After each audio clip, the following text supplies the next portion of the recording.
Hey, indie filmmakers, I'm Griffin Hammond. I'm Nick Bodmer, and on this week's episode, Griffin tries 2 different services that let you watch unlimited movies in theaters. Plus, your questions about calculating recording time for your camera and SD cards, miking up 4 different people at once, and how to back up your footage while climbing a mountain. Hello, Nick. Griffin. How are you? How are you? I'm good. I am fantastic. Thanks for asking. Mountain climbing in this week's episode. Very exciting. Yeah. You've actually done this before. You have climbed. I was going to say, who would go climb a mountain? But that you have done that. Yeah. I love it. So, I'm wondering if you've seen many movies this year, like in theaters. I just went to. I went since we recorded the last episode. I've been to the theater. Oh, nice. Which might be the first time all year I've been to the theater. It's hard when you have little kids. Except we went and saw Incredibles 2. I took my kids. Nice. Which is actually really good. I don't know if you've seen it. I mean, I'm sure it is good because the first one was great. I need to see that one. But I also realize I have not done a great job of watching movies this year.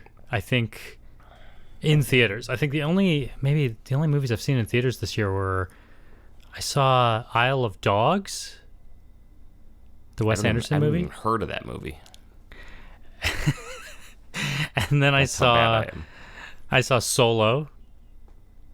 I haven't seen that yet. And then most recently, this past week, I saw Sorry to Bother You. Have you heard of that film? It's a kind of independent film. It stars Lakeith Stanfield and Tessa Thompson. You know Tessa Thompson from Westworld. She's the main girl in Westworld? No, she's like the boss of Delos. Are you not a Westworld person? I've seen all of season 1. Oh, okay. So am I missing some information there? Yeah, now I don't remember if she's even in season 1. I think I know who you're talking about. Yeah. I think I know who you're talking about. She's a big deal now. She's in lots of movies. But anyway, Sorry to Bother You. It's a really good film about telemarketers and a telemarketer moving up the chain. He's a black man, but he's using his white voice to get ahead. And he's actually voiced by David Cross in the film. I think I have seen a trailer for that. Yeah, it's a good movie. Sound familiar. But when I decided I wanted to go see it, I've actually been using MoviePass for the last 3 months. Are you familiar with this program? This is, you pay a flat fee and you get to go see as many movies as you want, basically, right? Yeah. This was actually gifted to me by my friend Marshall. And so I had a 3-month trial. Normally it actually started, I think, at $8 a month. And they've now made it $10 a month gets you unlimited movies, but $8 a month gets you 3 movies per month, which would still be more than either of us are seeing. And are there like crazy rules about when you can use it? Because that seems like too good. I mean, that's less than a regular movie ticket. Right. Yeah, it's crazy. And especially in New York, it's insane because like the tickets here can cost like $15 a piece. And so when I first heard about MoviePass and got the trial plan, I thought, well, surely this isn't going to work at the movie theaters that I want to go to. Right. But looking at their map in Manhattan, it includes all the theaters I like, including even my favorite theater in Brooklyn is the Alamo Drafthouse. Are you familiar with that chain? I am familiar with the chain. I didn't know there was one in Brooklyn. Yeah, it's relatively new. They built it in the last few years, and it's a theater that I can go eat a meal while I watch a movie, and of course I still have to pay for the food, but the like $12 to $16 movie ticket is fully included in the $8 per month MoviePass plan. That's a good deal. That's a great deal, yeah. I mean, now, I imagine this is a good deal in most of the U.S., but especially in New York, it's insane. Is Draft House the place that will like kick people out for talking or looking at their phone and stuff? Yeah. They're real strict about it. They pride themselves on being strict. Yeah, sometimes they'll play voicemails before movies of angry people who have been kicked out. Like, they leave a voicemail for Alamo Drafthouse, like, I'll never come back. And they're like, good. They celebrate that, yeah. So you saw Solo. Have you not seen the new Avengers movie, Infinity Wars? I haven't. There's a whole bunch of movies I haven't seen. I almost wanted to see the new Jurassic Park movie, but it looks like it's probably terrible. Is it? I thought it had like decent reviews, but I don't know. Maybe not. I mean, I didn't like the last one either. Like, it sounds like these ones just I are like completely the last getting one away just, from. Yeah, I mean, it's just goofy, but I like Chris Pratt. Rotten Tomatoes. I heard that in the latest Jurassic Park, there's like a baby dinosaur that's like kind of a slapstick character who like the Jar Jar Binks practically talks to you. Yeah. Okay, well, that would be a little crazy. Yeah. So MoviePass is working well for you. You're not getting blacked out. It doesn't say you can't go see this movie yet. It's too soon or anything like that. Well, the limitations are, I mean, let's see. I used it for 3 months, and I think maybe I actually only used it once. I think I used it to see Isle of Dogs. And to see Solo, of course, I wanted to see it on opening day. And MoviePass, the way it works is you pretty much have to get to the theater and using location services, check in that you're there, and then you're allowed to reserve a seat in the theater. But you can't reserve seats in advance before the day of. Could you go to the theater to buy an advance ticket? Yeah, the one kind of workaround is you could show up at, I mean, you could probably even show up at 8 a.m. before the theater's even open, stand outside, check in, and reserve a ticket for later that day, and then come back hours later. You can do that, but like with Solo, I think I bought my tickets 2 or 3 months in advance or something. Right. So you can't do that with MoviePass. So this last week, I wanted to go see Sorry to Bother You, and I thought, well, maybe before I just buy this ticket, it was going to cost like $16 to go see this in Manhattan. And so I thought, well, before I buy a ticket, maybe I should just reactivate my MoviePass plan. It had expired after the 3 months. And you'd only used it one time. I think I only used it once, yeah. So luckily I wasn't paying for it, but yeah, I guess I shouldn't have been. Even $8 a month would have been too much. But I was about to reactivate it thinking like, well, you know, $8 a month is cheaper than buying a $16 movie ticket. But realized like the seats were going quickly and I didn't want to have to like go to the theater hours early and reserve a ticket. And it was an AMC theater that I wanted to go to anyway. And did you know that AMC now has their own unlimited movie plan? I didn't. So they're basically combating MoviePass with their own thing? Yeah, but it's a little bit different, and it's twice as expensive. It's $20 a month. And it also has a stupid name because it's an extension of their existing like rewards program. It's called AMC Stubs A-List. That's a mouthful. Yeah. But the difference with AMC Stubs A-List versus MoviePass is that, let's see, you could see fewer movies. So instead of seeing unlimited movies in a month, I don't want unlimited. I want less. I want to pay more and get less. Good. All right, check. Next. You can't see unlimited movies. You can see up to 3 movies a week. I mean, if you're seeing more than 3 movies a week, that's pretty. I mean, that would be hard to do. That's already plenty for me. Yeah. Yeah. Also, I don't really understand this restriction, but it seems like you're only allowed to see different movies. Like if you wanted to go see the same movie again, I don't think you're allowed to with AMC. And that's probably to prevent you from sharing it with people? I think so. And I've already noticed from using it the first time, when I printed out my tickets, it had my name on the ticket and it said CID, and the ticket checker asked me for my identification when I used them. Yeah, because you could buy that and then just start selling 3 tickets a week to other people at half price and start making money or something. Right, yeah. Well, yeah, I was thinking they're trying to stop you from sharing it with your friends. I didn't even think about, like, scalping the tickets outside the theater. So let's see. You could see 3 movies a week. But unlike MoviePass, you can reserve the tickets in advance. And unlike MoviePass, you're not limited to 2D movies. You can see 3D movies. You can see IMAX. I think pretty much anything AMC shows, you can see it get a ticket for and reserve it in advance. IMAX, I mean, like 3D, I don't care about. But yeah, but like for something like Solo or the next big Star Wars movie, you could use AMC Stubs A-List to reserve that in advance. Oh, so you can do it way in advance, though. So what you do 3 months in advance, Stubs A-List would let you get that ticket. It seems like it, yeah. Okay, well, that right there might be worth. I mean, the whole having to be at the theater to buy the ticket, that'd be annoying. I always buy my tickets in advance now. Yeah. Most of the theaters here where I live have reserved seating now too, so you kind of want to be able to pick your seat in advance. That's what I'm wondering. Does everyone do that now? Like every theater in New York is doing that. Is that just the whole industry? Most of the theaters here in Vegas are like that. Not all, but most. And the theater I wanted to go to in Manhattan, I ended up going to the AMC Kips Bay 15 theater in like Midtown Manhattan, and it's all recliner seats now. I like the recliner seats. Is that just a Manhattan thing, or are all your theaters like that too now? All the ones where you can reserve a seat, they're all recliners like that. Oh wow, yeah. Electric recliners, and you just lean back. It's great. Yeah. Where's Kips Bay? That's in the Hamilton song. Sorry, I was like, how have I heard of Kips Bay? Kips Bay is like song? It's like 31st Street, east side of Manhattan. I don't know. It's just Midtown. Well, in the song "Guns and Chips" in the musical Hamilton, they refer to abandoning Kips Bay. Is it Kips Bay? Am I saying it wrong? Is that what you're saying? I don't know. I don't remember that from the song.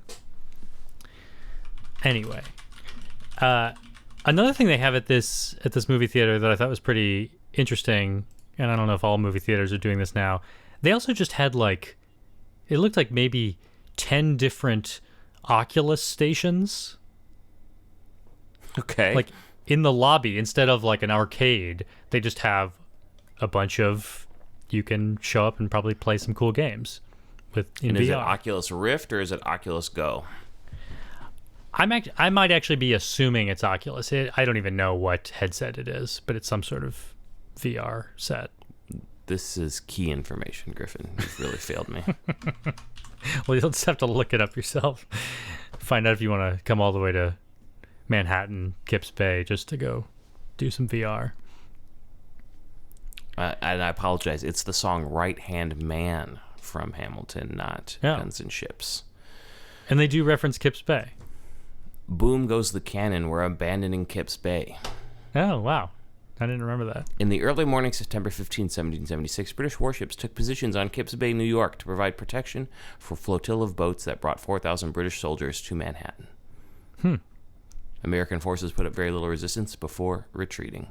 Washington observed everything from a hilltop, then rushed on horseback back into the fray in an attempt to reform the Patriot lines. There you go. Cool. A little history lesson. There's history. Courtesy of us. Would you ever spend $20 a month on an unlimited movie plan? No. A couple of reasons. I never go to movies by myself. I'm always, taking either the whole family or at least me and my wife, so I need two of them. And it's just so rare for us to get to a movie. And are kids' tickets like half price? No.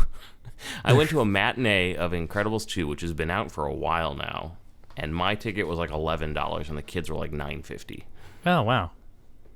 Yeah, I would have expected that it would have been a lot cheaper. It was not. And then you buy popcorn and slushies for everybody, and it's like, oh, that cost $100 to go see a movie. Well, and pretty much any monthly plan for anything that costs more than $10 a month starts to make me pretty uncomfortable. Like I have Netflix, which I think is like $10.99 a month right now. Does that sound right? That sounds right. I think mine is actually more like $13.99 because I pay for like 4K and the ability to have 4 devices playing at once and stuff. Yeah, I think my plan could support 2 devices or something like that. I have too many kids. Everybody's got their tablet running Netflix, and you run into, I'm sorry, too many people are watching. But like I use that service enough. I don't feel bad about spending that a month. But anytime I'm adding on more services to my life that cost more than $10 a month, I start to feel really uncomfortable. The frugal part of me hates that. So like the idea of spending $20 a month on AMC just sounds insane to me.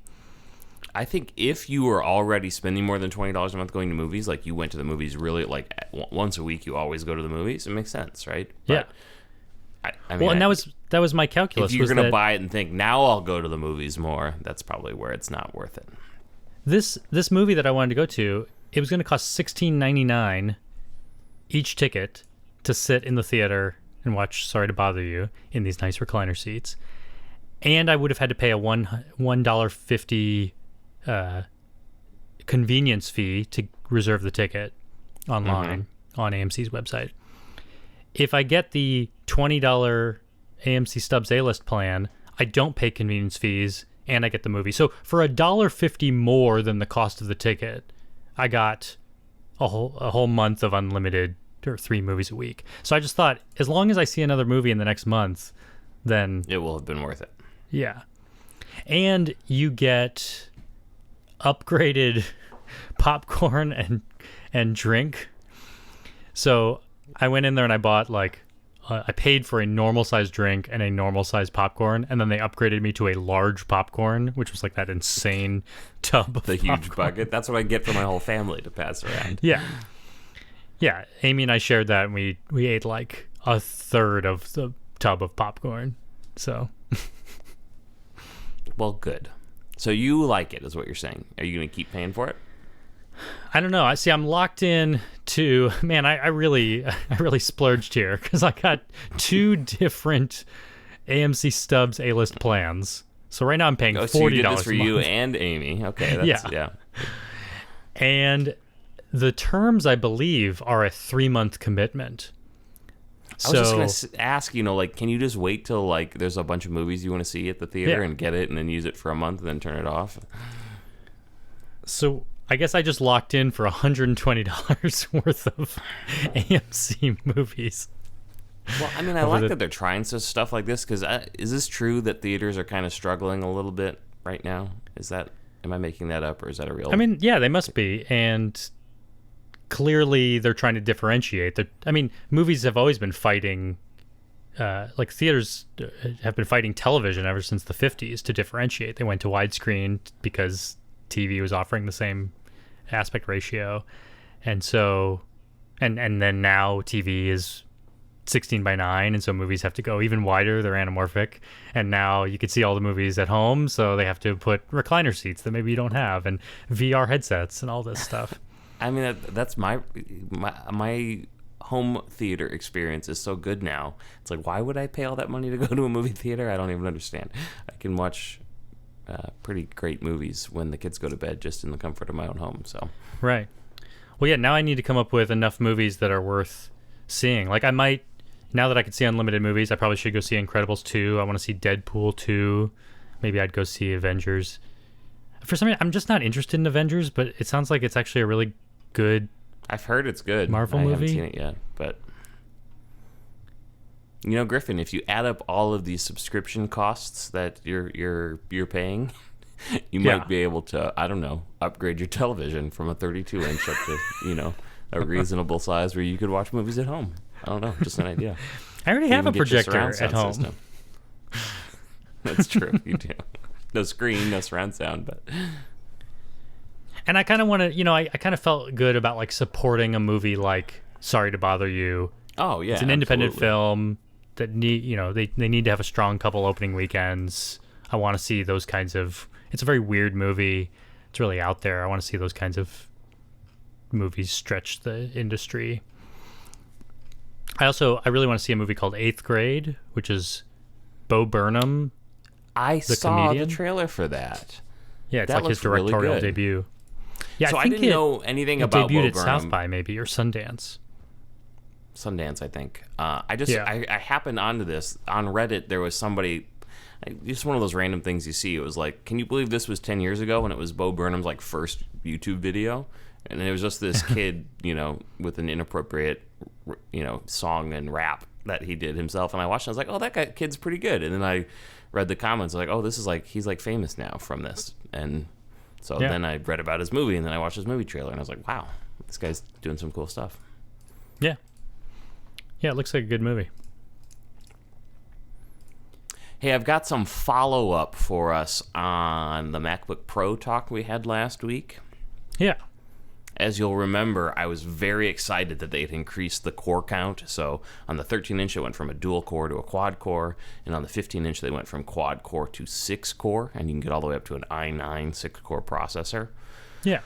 Well, there's a lot coming out now that perhaps there are some thermal issues with these new 15-inch laptops.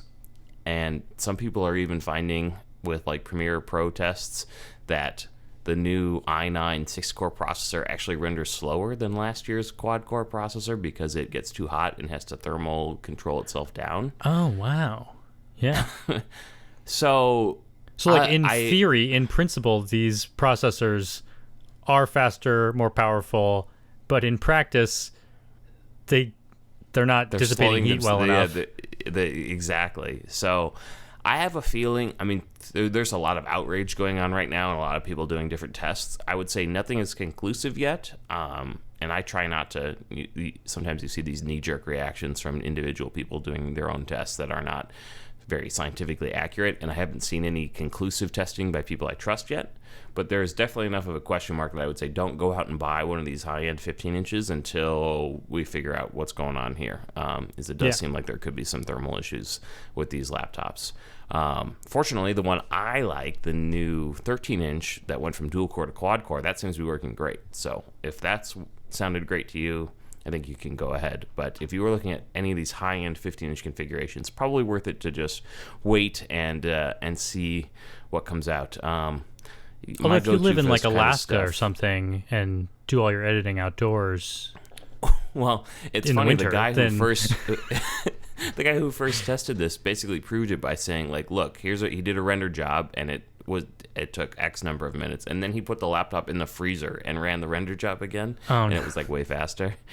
By the way, do not put your laptop in the freezer. It's like you're gonna get condensation inside. It's a terrible idea. But at least he's doing this testing. So yes, I would stay away from that for a little bit until we know what's going on. I'm waiting for Ars Technica, my go-to people who are actually, they're very balanced and look into this stuff. They've actually delayed their MacBook Pro reviews as they do a full deep dive into what's going on with these thermals. And I thought they were going to have it out by now, and they haven't, which probably means they're doing a lot more testing. So I will report back when we've kind of have a consensus. But until then, I would pause on the 15-inch purchase. Yeah. Well, our first question today is actually about last week's episode. It's a YouTube comment from Bjarn Yakis, who said that we were talking about SSDs last week, solid-state drives, and you had said that it's better to get the SSD than the Mac Fusion drive, which is really a combination of an SSD and a spinning drive, right? Correct. Mostly like spinning drive with a little bit of SSD caching in front. Yep. Yeah. So he's wondering if you think that an external SSD, like a Samsung T5, would be able to edit 4K video well. I wouldn't say like have a spinning hard drive as your main system drive and then use an SSD for editing. I mean, that would work, but you still want an SSD as your main system drive. It makes the whole system faster, right? If your OS is running off a spinning drive, then everything you do, the whole OS runs a little slower, right? Exactly. And now, if you have a small SSD as your boot drive and you want to augment it with an external SSD like that, that's perfectly fine. But I would always make sure you have an internal SSD, even if it's small, for your operating system to run on. It's going to make everything a lot faster. Does it matter if your apps run on an SSD or not? It depends on the app. It's probably not... I mean, that's going to affect things like load times and things like that. Usually, like when you fire up Final Cut Pro, most of the actual code of the application is going to be memory resident, so it really doesn't matter where it lived on, just how long it took to start the app. So that's not a big deal, I guess. But these days, SSDs are so cheap, there's really no need for spinning drives anywhere. I mean, except for backup. Like your big, like my NAS full of spinning hard drives where I dump all my raw footage and kind of store everything forever. That's where spinning drives go now. All your computers and your laptops and what you're editing off of should be SSD these days. And SSDs are so fast, but Bjarn must also have to care about how he's connecting this external drive to his computer, because some of the... Yeah, like USB 2 is not going to be fast enough to really take advantage of a full SSD. Right. So you want either USB 3 or Thunderbolt for that external SSD connection. What about like USB-C? USB-C is a connector type, and that is USB 3.1, I believe.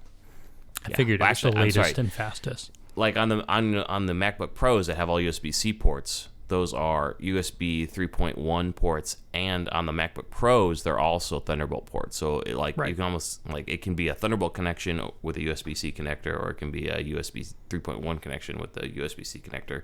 Thunderbolt's a little bit faster. So USB-C is like basically a physical connector type, and the actual connection, is defined elsewhere. Yeah. We have an email from Emily, who sounds like she's going on a pretty exciting documentary trip soon. She and her friend are going to be climbing Mount Kilimanjaro, where they're filming this documentary. And like you mentioned, I've done some shooting on mountaintops, but I haven't been limited as much as Emily's about to be. She says she's going up there with no power source, no internet, no laptops for a total of 8 days while they're shooting. So her biggest challenge that she's wondering about is how to back up footage during this trip. Thank you, Emily. Thank you for caring about that. It makes me so sad. People are going to go do all this work and then lose their footage. It just breaks my heart. Continue. I'm sorry. Well, that's the question. So I mentioned to her that in episode 63, which I'll link to in the show notes at Hey.film, we talked about a few different products that are designed for this exact use case for backing up things when you don't have a laptop. So do any of those look like they might solve her issue? Yeah, we looked at and I forget what it's called because I don't have it in front of me now. What was that Lacey one called? The DJI Copilot Boss, right? Yeah. And that's DJI basically because they kind of co-market it with DJI, who does the drones for drone people, but it really works for anybody who's got basically SD card-based stuff they want to back up on the go. So it's like a portable hard drive. It has an SD card slot. It has its own battery. The idea is you slam the SD card in there, push a button, it copies everything from the SD card onto the portable hard drive. One of the big questions... Yeah, at first I couldn't tell if, I knew that it could connect to your phone. So at first I couldn't tell, do you need your phone to transfer the footage? You do not. So, yeah, exactly. You can just do everything straight from an SD card. You can connect it to your phone and look at what's on there and maybe import it on your iPad or something like that and do a little editing or something. But that's extra features. So how do you actually use? Does it have its own interface then to copy? It does, yeah. It's got a screen on it and some buttons. So I read some reviews of this device. You slide the SD card in. It basically says, do you want to copy this? You push copy, and it gives you a little progress as it copies everything to the hard drive. It tells you it's done. You can pop the SD card out, and away you go. And this is a 2 terabyte product that costs $350. Right. One of the big questions, though, I was worried about, she says she's going to be gone for 8 days with no internet or no power the entire time. So it's, my question is, will a device like this last that long? And I couldn't find any definitive information on battery life. So my assumption, and it is certainly an assumption that you'd want to test, is that the battery is big enough to basically fill up the hard drive, right? Like you'd fill up the hard drive with copying before you would run out of battery juice for the copy. Because copying from an SD card to a hard drive shouldn't take that much power. But certainly something you'd want to test. Can you fill up that hard drive, or at least copy as much data as you think you're going to shoot in that time period? Once it's on the hard drive, I think if it ran out of battery, you'd be fine because it'd be safe on that device. But it's hard to tell. I watched the promo video. It's hard to tell. Does this thing turn on and off? I mean, it does. Yeah, it does. Yeah. Is it an SSD inside? Do you know? 2 terabytes for this price, no way. It's got to be a spinning hard drive. Okay. I just figured that's going to use a little bit more power, right? Or it is. Yeah. No, you're absolutely right.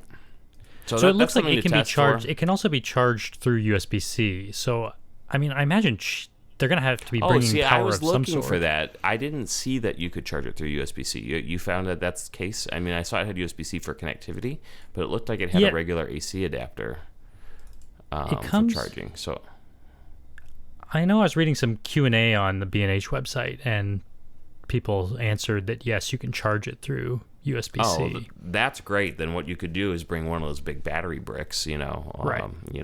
To charge it on the go if it ran out of juice. So I think that makes it even better. Which I imagine that's the sort of thing they're already going to have to bring on a trip like this. I mean, clearly they're going to need enough batteries for their cameras, but also some USB charging blocks to get phones and LaCie things charged back up. But I think this might be able to handle it. Yeah. That's a lot of stuff to carry for 8 days. Can you imagine? Yeah. And if it were me, I mean, I don't want to spend this much money on SD cards, but I suppose I would just buy enough SD cards that you never had to erase one. So keep everything on the SD cards, back it up to this thing. And it sounds like that's what they want to do, but they want to have 2 copies, in case one of them falls in a river or something. Don't fall in a river, Emily. But it sounds like a cool maybe trip. One of you carries all the SD cards and one of you carries the LaCie. So that when one of you does fall in a river. That's exactly right. I mean, you know, someone's going to get wet or somebody's going to break or something. You definitely want to split that stuff up. Yeah. Speaking of backpacking and such, did you see the new Peak Design Kickstarter? You sent me the link. I didn't look at it. Sorry. It's not like we do a podcast. They have like a new travel. They have a new travel backpack and packing tool, so it's kind of right up your alley. You're going to have to look at this. So we'll save that maybe for another week's podcast episode to chat about. But I saw this and went, ooh, this looks like what Griffin could use on all his trips. So cool. Good talk. Good talk, Griffin. I Our love next me question, some Peak Design. We have an email from Austin who is shooting with the GH5 and he's now using the XLR1 adapter, the adapter that plugs on the top. Yeah. Yeah. Let you plug in a microphone. He says he's noticed the ALC switch on the side. He knows it's automatic level control, and he's wondering if I've ever used it, how does it work, and if it's fully automatic. Have you used my XLR1 adapter before? I have not, so I cannot answer this question. I can't remember if we used it when we recorded the podcast. No, we were using one of our recorders. Yeah, but I think my H4n or your H5 or something.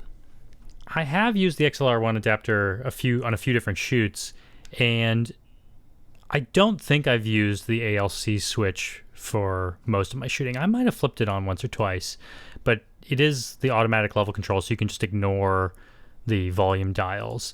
And I wasn't sure. I had a feeling that it probably did some sort of automatic control, just like Austin was suspecting. So I looked at the manual, and it says that at high volumes, the recording level is decreased automatically to reduce distortion. So I suppose I guess, I don't know if it's fully automatic or if it just kind of keeps you from peaking. Maybe it's just automatic at the high end. Yeah, you would think it would be automatic gain control, but maybe it is just a limiter that they throw on top. Yeah. Although it also does say in the manual that if you want to set your levels, you need to turn off the ALC switch. So right away it's suggesting to get the levels you want on this dial, turn off that switch, which seems to imply that it's doing a fair amount of automatic level control. Yeah. We got an email from Obi, who has the GH4, and he's a videographer. He does a lot of events, and he's wondering if we have any lenses that we would recommend for shooting things like weddings and conferences. Gotta love my 12 to 35 f2, right? In general, you're constrained by light when you're shooting events like these, so fast lenses make your life way better. Yeah, and that's an f2.8 lens, right? The 12 to 35. Correct. And I would want that and maybe a couple primes that are even faster, like some f1.8s, maybe a wide f1.8 and a tight f1.8, just to give you some options. Well, yeah, I told him that I like the 12 to 35 and I like the 35 to 100, to get your close-ups. But it does bother me, the idea of having to switch lenses or just being smart enough that, this camera is going to be my wide lens, this camera is going to be my tight lens. I really loved back when I did weddings, I loved the versatility of that 14 to 140 millimeter. Yep. The problem was it just didn't let in a lot of light. It's an f4 to 5.6. Well, actually now it's updated to a 3.5 to 5.6 lens. And it worked great outdoors, but anything indoors, it's really just too dark. Or at least it was back in the GH2 days. Maybe the ISOs it's more sensitive now, but I guess it just depends on the kinds of shooting he does. If he wants to be able to, like, I loved how the 14 to 140, you could throw it on a gimbal, and 14 is pretty good for a gimbal shot, and then you could throw it on a tripod and zoom in on the bride's face. Like, you kind of do everything with it. But if you're comfortable switching lenses or using multiple bodies, yeah, I would say maybe like the 12-35 and 35 to 100 would be better. Yep.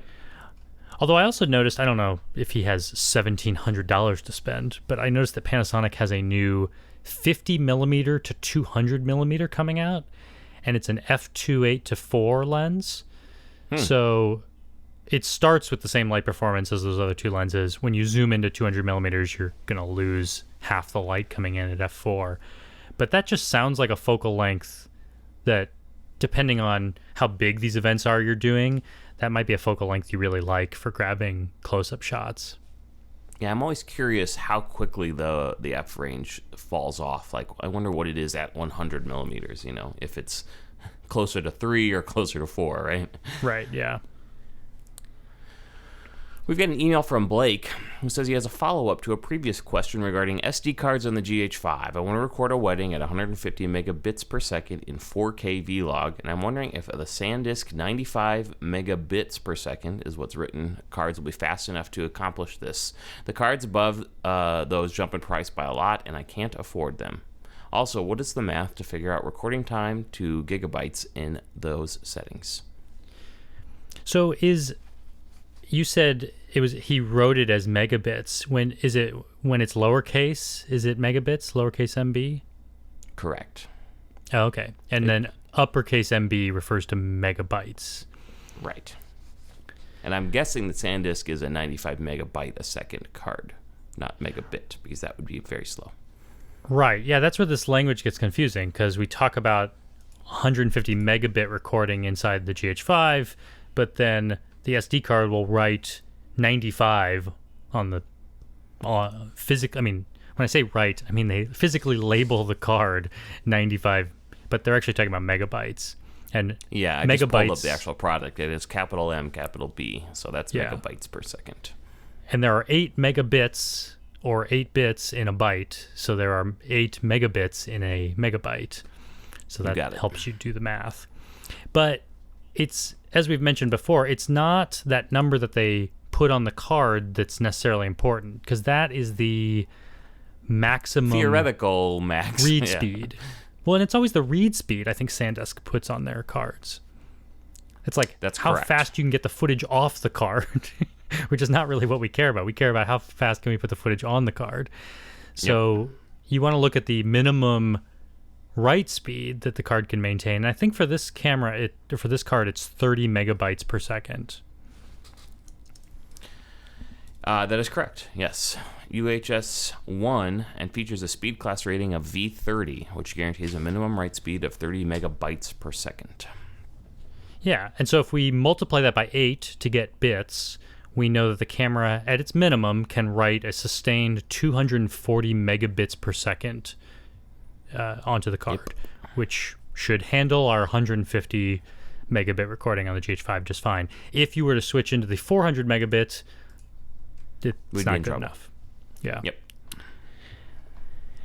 So then he's wondering how to also calculate how much time will he get on this 64 gig card that he wants to buy. And so what I always do is I just type in, I always pull up the command space on the Mac. You know what that does? Yeah, Spotlight. Yeah. And you can just use I do that all the Spotlight tool as a calculator. You could search for things in your computer, but you can also just use it as a calculator. So I'll just type in 64 times 1024, because I want to get from gigabytes to megabytes. So 64 gigabytes times 1024 is 65,000 megabytes. I'll keep writing. I'll multiply that by 8 because I want to know megabits. Now we're at like 500,000 megabits. And now I can divide that by the bit rate, which is 150 in this case. And so I get a big number for the total number of seconds I can record. So let's divide that by 60. And we know now I'm down to minutes. So all of that equals 58 minutes. 58 minutes of video. I hope you do some nice graphic overlays at this point, to show your fun. Oh, yeah, I should.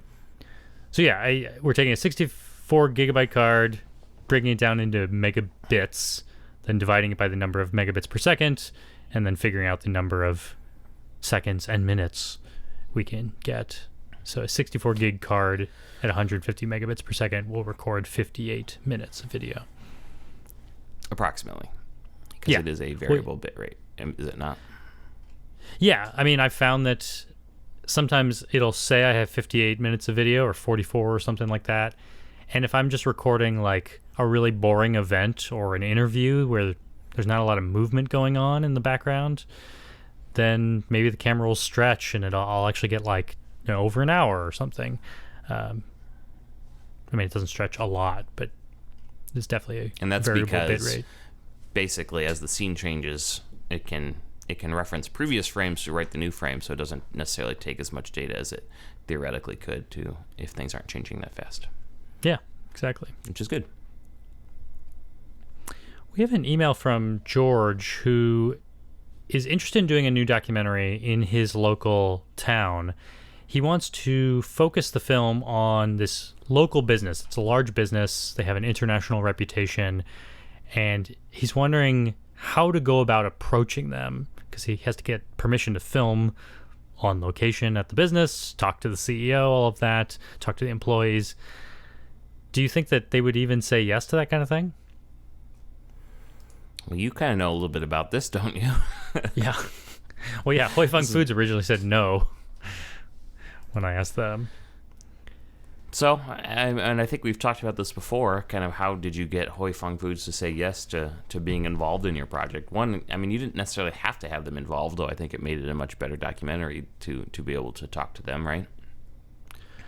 Yeah, and I mean, that was one thing when David originally said no, I kind of went back to him, and among the many things I tried to do to convince him, I said, I'm going to make the film anyway. I really care about your story, and this is a story I want to tell. So it was kind of like, you saying no isn't going to stop me from making the film. I just think it's going to be a better film with you in it, which could be one tactic George could use to talk to this company, although it almost feels a little threatening.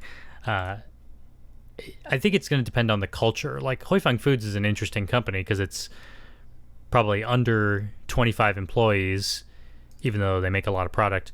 And really, a lot of the decision making comes from the top down. They have a CEO that's very hands-on. So really, if I could convince David, then I'm in. Whereas I can imagine, depending on the nature of this company George is talking to, if they have a big PR team, a lot of bureaucracy, you may never get to talk to the CEO. You may have to convince a ton of other people first to let you in the door. You know, if it's like McDonald's, it's franchises or something, like a local manager might say yes to you, and then once the national headquarters PR team finds out, they shut it down. So it can be tough. Yeah. So my big recommendation to him was, before you even contact the company, talk to other people in the community you might know who already have connections at the company. They can probably give you a sense of the kind of corporate culture and their likelihood of saying yes. Who are the people you should talk to that would be friendly to this idea?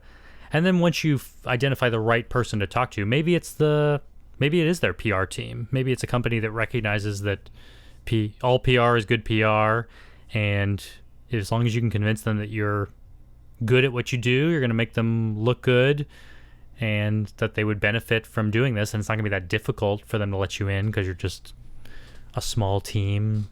It's not going to be a big problem for them. Then maybe they'll say yes. Good luck. Yeah, good luck. So we got a Twitter message from Aaron. He says, I have a shoot coming up where I will be following some food influencers around a tomato farm in Indianapolis, and I'm going to need to film up to 4 people at a time. I was wondering what you think my best bet would be for audio. I have one Rode Link Lav, and I love the quality, so I was considering renting some other Lavs and just going that route. I don't like the idea of much wireless happening, so I thought about getting a few small recorders they could each have in their pockets with the 3.5mm Lavs. I, of course, would then have lots of post-production getting all of them synced, but I thought it might be worth it. I'd love to know your thoughts. Thanks. Well, starting at the end, I don't think the post-production should be too difficult, especially if you start rolling them all you don't even have to start rolling them all at the same time, but as long as they start rolling and they roll continuously throughout the shoot. Just one sync. Yeah, you could find one sync point. I mean, even at the end, you could just make a point of having all 4 of them stand together and just you clap next to all of them, and then you at least have your sync point. So I don't think that should be too difficult. What are your thoughts on wireless versus pocket recorders? I don't like wireless. I mean, I think if you spend a lot of money, which for 4 would be a lot of money, you can get quality audio. But for anything reasonably affordable for an indie, I think skip wireless and go wired. I mean, I think the lav method with recorders in everyone's pockets is going to give you the best audio. It does seem like a little bit of overkill. I almost wonder if just a quality shotgun mic might be a better way. Or if you're shooting with multiple cameras, maybe a shotgun on each camera. I don't know. How would you tackle this if this was your project, Griffin? Well, yeah, it's certainly a different style of recording than I normally do. I do like the simplicity of limited audio sources and, doing a shotgun mic. But I also recognize, depending on the kind of shoot that Aaron's doing, if he really needs to hear everyone clearly and they're going to all be off the cuff and there's not a chance to run up close with a shotgun mic and get everyone saying what they're going to say, then having everyone mic'd up, if they're all equally important, I think that makes a lot of sense. I know that it makes me a little bit uncomfortable not being able to hear and monitor their audio. Like, that's one reason you might want to do wireless if you're thinking you can, is that someone could actually be monitoring them, and when you find out, oh, we're getting a lot of clothes noise on this guy or wind noise because we don't have proper windscreens on these mics, you can catch that stuff, whereas you might not know it after an hour of recording with pocket recorders. But I also get uncomfortable with the idea of wireless because, I've had interference too. So this seems like an event where maybe backup audio is not a bad idea either, right? So if you're going to shoot lavs, you might also want a decent shotgun mic as a backup. And I like the idea of having, I mean, it may sound like overkill a little bit to mic up everyone, but I like that there's that redundancy there, that as long, if 2 people are talking to each other and one of their mics fails, you're probably getting them on the other person's mic while they talk to each other. So I think if you can afford to rent 4 wireless lavs or rent pocket recorders and lavs, I don't see any reason not to mic all 4 people up if that serves your shoot pretty well. Yep. Well, that's it for this week. Did it. Clear. Nice job, Griffin. Another nice job, Nick. Excellent episode of Hey, Filmmakers. Yeah. And maybe it wasn't. Maybe it's a bad episode. I don't know. No, hopefully there are some people in our audience that see so many movies, they're wasting so much money on it. Someone's going to start saving a bunch of money by getting MoviePass or the AMC thing. There it is. We just changed someone's life. We told them not to buy a MacBook Pro right now. That just saved you like $3,000. You're welcome. Right. Saving you money. So next week, August 1st, is our week off, which means we'll have a short bonus episode next week, so you can still tune in. Yep. But we'll be back with a normal length, full long episode like this on August 8th. Does that sound good? August 8th. Sounds great. Cool. We will talk to you then, my friend. Yep. Bye. See you later. Bye. I'm Nick Bodemer, and on this week's episode, Griffin tries MoviePass and AMC Stub A-List, 2 services that let you watch unlimited movies. Why don't you say that again? Because you said stub. Stubs.